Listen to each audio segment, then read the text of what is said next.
Hey there, we are ready for a new adventure here. We're going to start International Business Law Chapter 8. This chapter deals with the power of the Congress of the United States and the President of the United States to oversee foreign trade involving the United States. Under the Constitution, what power does Congress have concerning foreign trade? Well, obviously, they can impose tariffs, regulate commerce with foreign nations, and declare war.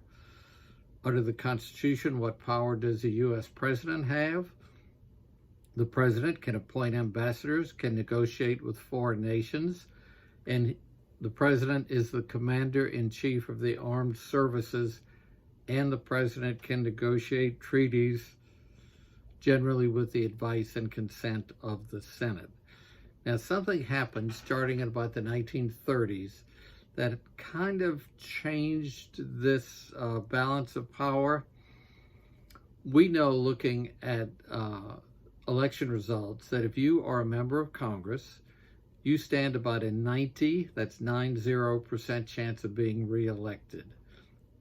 So it soon became obvious to Congress people, certainly by the mid-20th century, that if they took no stands on anything and simply existed, their chances of being reelected were immense. So why would you take a stand on anything? So what Congress basically did is they said, well, wow, if we can get reelected by doing nothing, let's grant all the power over everything to the president. And this is the case in foreign trade also. They have given the president immense powers that the president did not have before. U.S. trade law involves congressional statutes that govern trade relations of the United States with foreign countries. This law is subject to the political process and to debate and is influenced by various factors.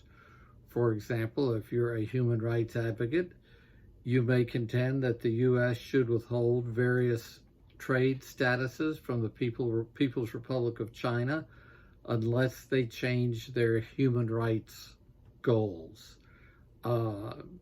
Domestic producers of products are always urging Congress, for example, to establish tariffs to protect their domestic products from foreign competition. The Department of Commerce may wish the national government to implement certain monetary policies to strengthen the U.S. dollar. The Department of State, for example, may wish the U.S. to grant additional amounts of foreign aid to certain developing countries just to get them friendly with the United States. Back in the 1960s, when the Soviet Union existed, they once spent huge amounts of money building a giant hydroelectric dam for Egypt just to get Egypt friendly with them. We can see back in the early 1940s that the United States restricted trade on oil and steel to Japan, and most historians think that one action led to the Japanese belief that they had to militarily crush the United States in the Pacific in order to survive. Now,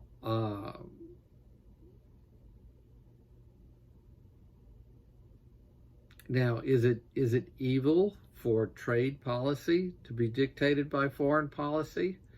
I wouldn't think so. Obviously, the nation's interest is what the bottom line is. And if influencing trade policy because of other foreign policy objectives is in line, that would seem perfectly fine. Let's take the case of Colonel Gaddafi, Libya's former leader. I think he's deceased now. He at one time said was buying a lot of products from the U.S. and the U.S. said, well, we don't like your dictatorship, so we're going to prevent the U.S. Companies from selling you anything. Well, Colonel Gaddafi then went out and bought automobiles and plumbing fixtures and cigarettes from other countries, and one has to wonder who was really being hurt here. he got what he wanted just from different countries, and you wonder whether the U.S. companies were not being hurt.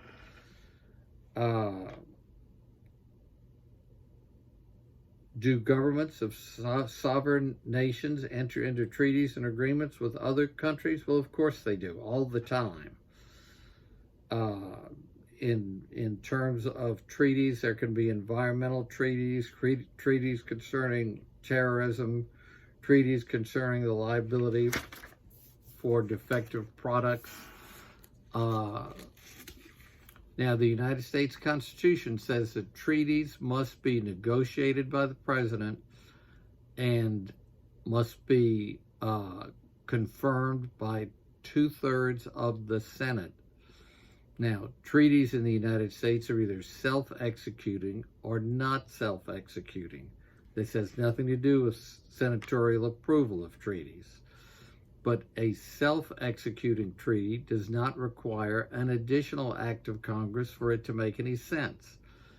Non-self-executing treaties, they don't need any additional power from Congress other than the consent of 2/3 of the Senate to go into effect. A non-self-executing treaty, again, requires an act of Congress to make any sense. Now, treaties that merely express the nation's desire to cooperate with other nations in achieving broad social or humanitarian goals are, of course, not self-executing. If the United States enters into a treaty saying that it is in the national interest, it is in the interest of the world to clean the environment without any objectives or any rules, then Congress doesn't have to act. If, however, there is a treaty approved by 2/3 of the Senate that in order for the United States to participate in the treaty, Congress, both houses of Congress, need to pass a law so that the United States can do what's called for in the treaty, then that would be a self-executing treaty. Although nowhere mentioned in the United States Constitution, there are executive agreements between the President and a foreign country completely separate from the treaty process. Courts have held that the President, just in his own power, has the right to negotiate certain executive agreements. The book gives a good example. Up until it was made a puppet state by the Soviet Union in the 1940s, the nation of Hungary had a king, and the king had a coronation regalia with a mace and a crown and jewels and so on. And somehow, all of those crown jewels of Hungary got to the United States and were owned by the United States government once the communists took over. Well, President Carter in the 1970s wanted Hungary to be more friendly toward the United States and said, I'm going to enter into an executive agreement with you, Hungary, and you will get your coronation regalia back. And the president, simply as the head of state, the Supreme Court ruled, has the power to negotiate such executive agreements.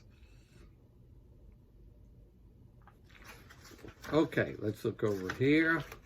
And I think that's it for this first tape 1. There will be another tape 2 on chapter 8.